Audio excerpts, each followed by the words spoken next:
क्यों जी भारत वालों, मज़ा आया ये शिकस्त आपको अगली सदियों तक याद रहेगी।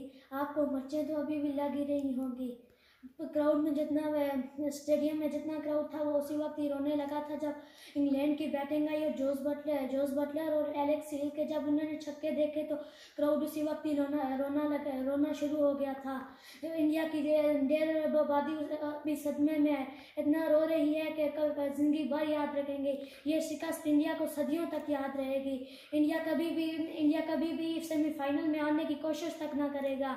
इंडिया वाले इस शिकस्त को जिंदगी भर याद रखेंगे। हार्दिक पांड्या जो उस दिन हंस रहे थे, उनकी हंसी आज इंग्लैंड वालों ने रोने में तब्दील कर दी। हार्दिक पांड्या ने अच्छी इनिंग्स खेली, लेकिन उनको पहले इनिंग में खुशी थी कि हम मैच जीत जाएंगे, लेकिन इंग्लैंड के जो दो ओपनर थे उन्होंने इनके छक्के छुड़ा दिए और इनको ऐसी मिर्चें लगाई कि वो जिंदगी भर याद रखेंगे और ये शिकस्त उनको कभी नहीं भूलेगी।